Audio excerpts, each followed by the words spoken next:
Alright everybody, I have this truck here that needs have a lowering kit installed. The customer brought me the 3 to 5 inch drop kit for this truck, so we'll be installing that today. This is the kit I got so far. He has front and rear springs. We got here is sway bars and sway bar bushings for the front and rear. Got all 4 shocks, and that's what's pretty much going under this truck. And let's see how it looks underneath. So I'm installing this 3 to 5 inch lowering kit onto this Chevy here.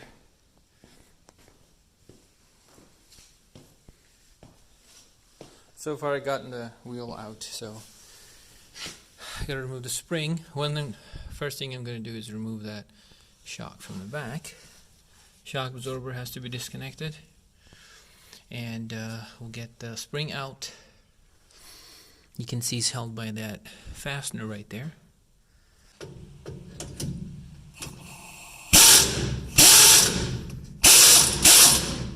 Okay, so the bottom one's open. There we go. The top one, I have to get a 19. This requires a 90mm socket. I just got the top bolt out, and after you take that out, it just pick it back up.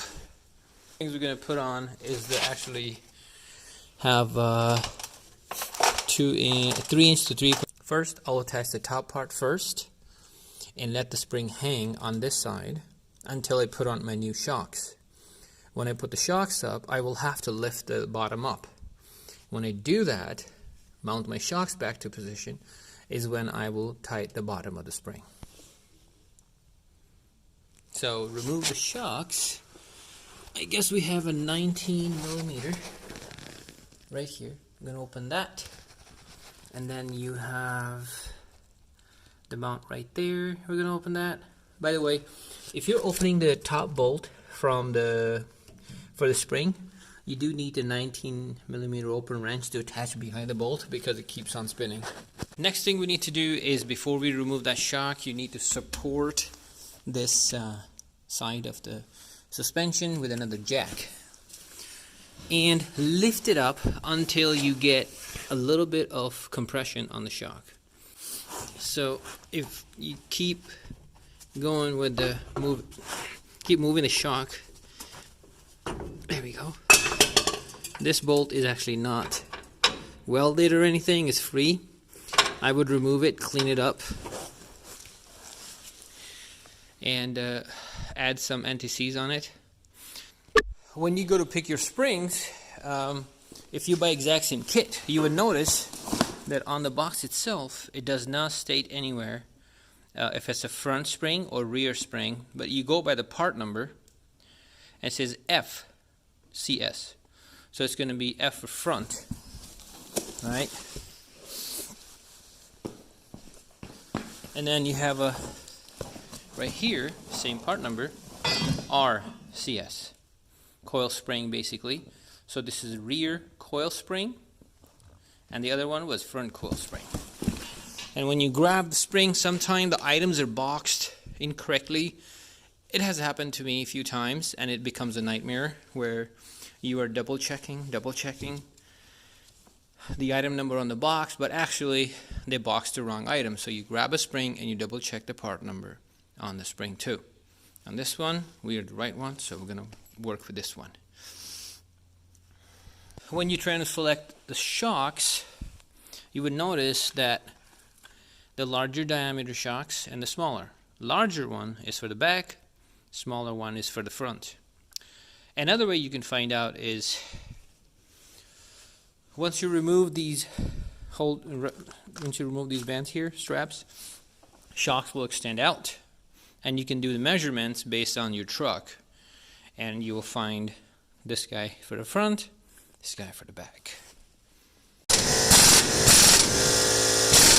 Alright, so the top has to be tightened a little more, and I'm going to do that by raising the jack up, allowing the springs to seat upright. go. Right here, I'm gonna hand tighten it with a ratchet. So springs are tight, the rear shock is put on. Let me just go back and torque everything up. So here's the final. I have tightened the top bolt for the spring. Bottom bolt for the spring is tightened up. I also got the shock mounted here and mounted on top. And next I'm going to start on the passenger side. I also have to install sway bars. And one thing you gotta keep in mind is the sway bar mounts onto this trailing arm and there are no holes here. Those of you who hate drilling holes, this is something you gotta get ready for, because it does require drilling holes on the trailing arms for the sway bar mounts, and sway bar links are going to go straight up and mount into that hole. They do give you a bracket to connect the sway bar links to that. So just a comparison, here's the front of the truck when lifted without a suspension installed, and here is the back. I haven't dropped the truck off yet, and this is how it looks. Let's drop it.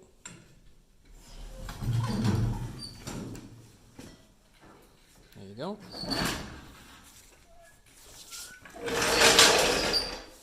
So there you have it. Right here, honestly, is the look you get after you install the suspension, and the front doesn't have it yet. You can tell the gap.